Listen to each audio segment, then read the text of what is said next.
Hey there folks, welcome back, and today is the start of practice for the Chinese Grand Prix in Formula 1. The 1000th official race of Formula 1, I believe. Technically, I haven't been able to read it because it's behind a paywall. It's short an article saying that, well, technically it's the 1001st race. And what I wanted to do in this video is kind of share, because I wasn't able to get my video essay done at the time, my personal experience with Formula 1. Because I always find it's quite nice to hear someone's personal story for it. For something as big as F1, it's always really helpful.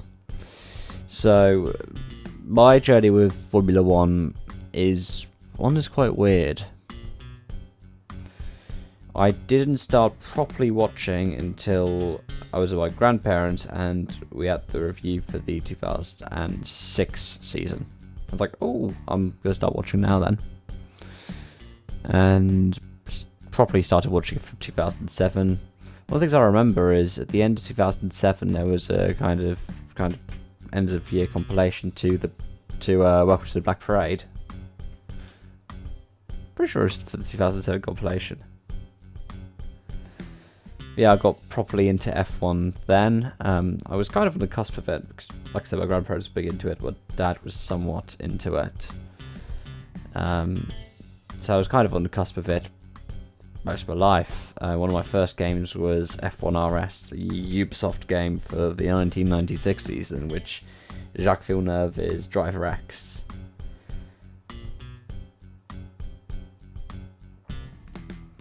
Also had I had F1 2000, I had F1 Korea Challenge, F1 04, 05, 06.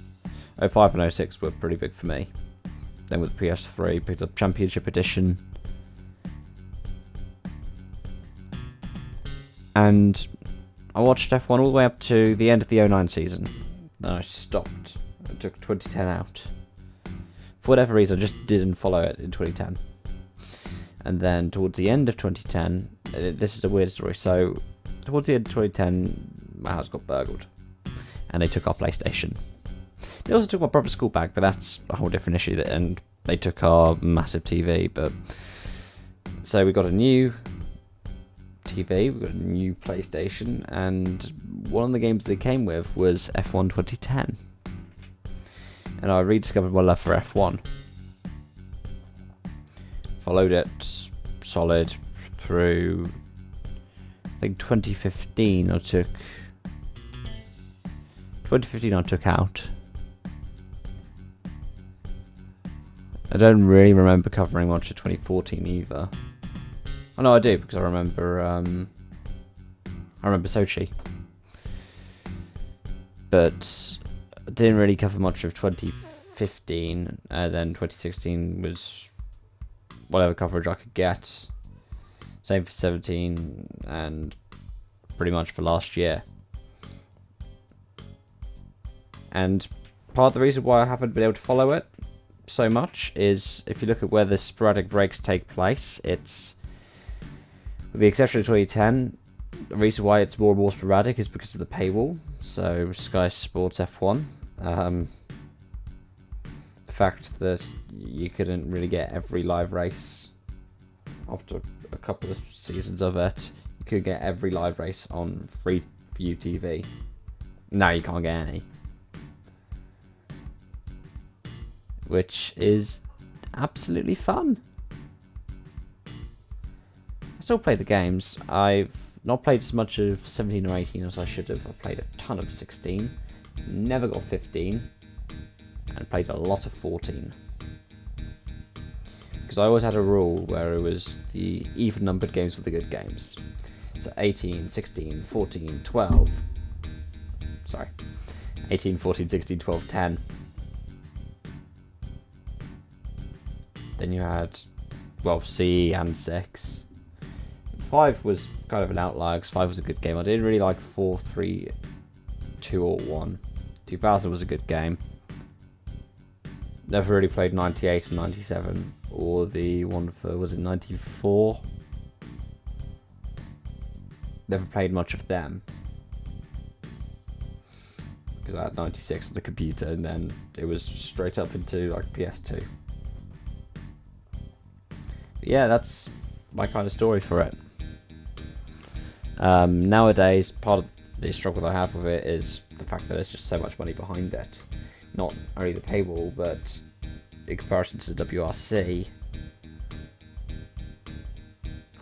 the most the World Rally Team spends in a season to get its car completely developed. So say Toyota or Hyundai, they're throwing tens of millions of dollars to make sure they get the best car, 3 cars in every event with a full roster of drivers, highly talented drivers.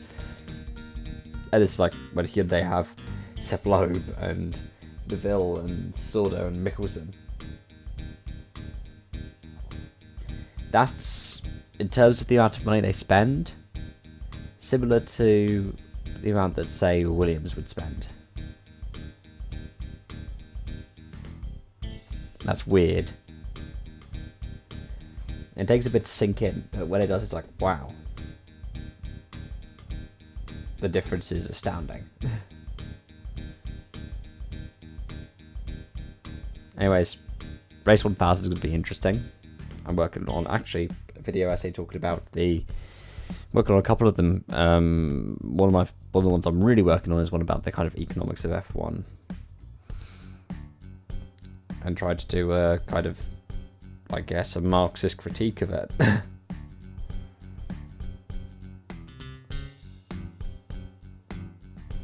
Which will be interesting. Anyways, I hope you guys enjoy the race. Thank you so much for watching. And I hope to see you again soon. Bye bye for now.